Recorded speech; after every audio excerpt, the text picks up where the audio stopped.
So we're going to be talking about arithmetic sequences, and I did do a video on sequences, so I've got it in your playlist, and you can see kind of the formal structure of a sequence if you want to go into that.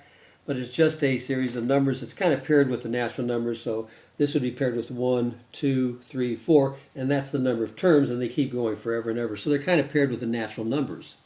1, 2, 3, 4, 5, 6, 7, 8, etc., always out to infinity. This would be the first term, so that's paired with 1, second term 2, third term paired with 3, fourth term paired with 4. So you can take a look at that video if you want to get a little bit more insight into sequences. And we can always tell if it's an arithmetic sequence. We've got all kinds of sequences. This is what we call an arithmetic sequence. And we can tell it's arithmetic because we add the same number, positive or negative, and we'll always get, to get the next number, it's always the same number. So 3 plus what is 7? Well, 3 plus 4, so I'm going to be adding 4. And 7 plus what is 11, so I'm going to add 4. And 11 plus what is 15, I'm adding 4. So it looks like it's an arithmetic sequence.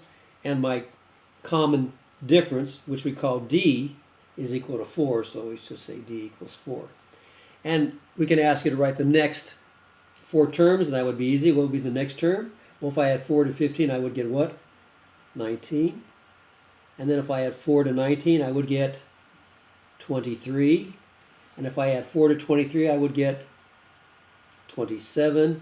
And if I add 4 to 27, I would get 31. And I just could keep adding 4, as many as I want.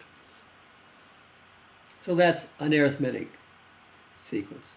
Is this an arithmetic sequence? Well, if I add, what do I add to 2 to get 4? Well, I add 2, right? So that'd be plus 2. But what do I add to 4 to get 8? Well, I'm adding 4.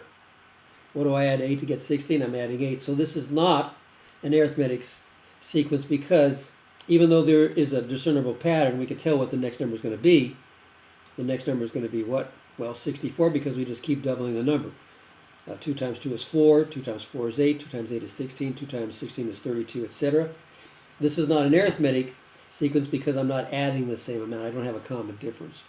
What I do have is a common ratio, and this is called a geometric series, and we'll talk about these later. Okay, so this is not arithmetic.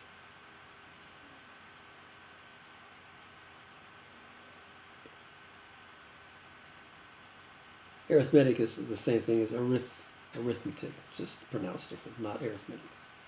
Okay, and then we have, sometimes we talked about this in class, and we actually showed how to develop this formula for the nth term of an arithmetic sequence. Let's say we want to find the 20th term of this sequence. Well, I don't want to just keep adding numbers till I get to 20. That might take a little bit of time. And what if it was the 40th or the 100th term? Okay, so let's take a look at this and find out what we're going to need. Well, remember our formula, and I'll write down the formula. That was going to be a sub n, that's the nth term. In this case, we're going to be looking for the 20th term eventually, but a sub n equals a sub 1, that's my first term, plus n minus 1, now this is always kind of in the formula, times the common difference. And we talked about this in class, so there's your formula, and you have to remember that formula as well as the formula for the slope.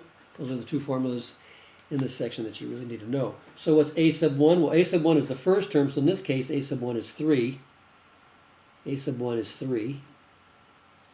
And my common difference, well, what do I add to 3 to get 9? Well, I add 6. What do I add from 9 to 9 to get 15? I add 6. What do I add to 15 to get 21? I add 6. So it looks like I'm going to keep adding 6.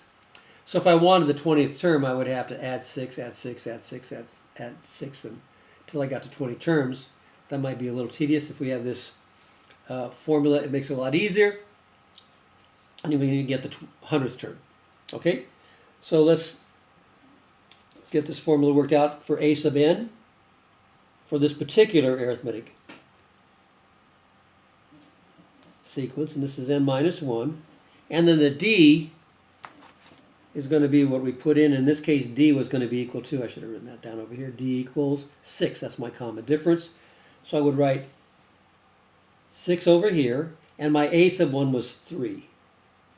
So there's the data I get for that particular sequence. Now the n minus 1 is going to be the same for any one sequence, but these will be different. Okay, then I can simplify that.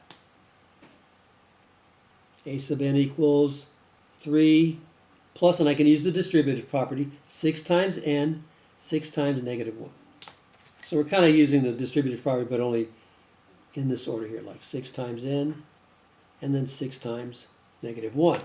So 6 times n is 6n, and 6 times negative 1 is negative 6. And then we can simplify this. 3 minus 6 is negative 3, so I can say a sub n equals 6n minus 3, because 3 and negative 6 is negative 3, so I would put that over here. So that's my formula for the nth term. Now if I wanted the 20th term, a sub 20, then every time I see an n, like this, I just put a 20. So I'd have 6 times, I should do that maybe like this, so a sub 20, I'd put a 20 there. See, these match up just like they match up there. And n, 20, 20. What's 6 times 20? Well, that's 6 times 2 is 12, so it's 120. Minus 3 is 117. So that would be your 20th term. So you don't have to kind of work it all the way out. Oops, sorry, let me run down there a little bit, okay? So 6 times 20 is 120, minus 3 is 117. So again, I wouldn't have to keep adding. If I added 6, I would get 27. If I had 6, I get 33. I had 6, I get 39. I keep doing that until I get the 20th term. Then I'd have to keep track of my terms, and I would get 117. Even if I wanted the 100th term, a sub 100, that would be a real hassle to work that all, just to keep adding those up 100 times. I wouldn't want to do that. That's going to be 6 times 100 minus 3. See, the same idea. Let me put this up here, excuse me. So a sub 100 would be 6 times 100 minus 3. And what's 6 times 100? 600. Minus 3 is 597. See, so you could figure that out real fast once you have your formula, you see. So that comes in pretty handy. So that's a little bit about arithmetic sequences. And then you can go, and again, you can go back, review this, look at each part, and make sure you thoroughly understand what's going on.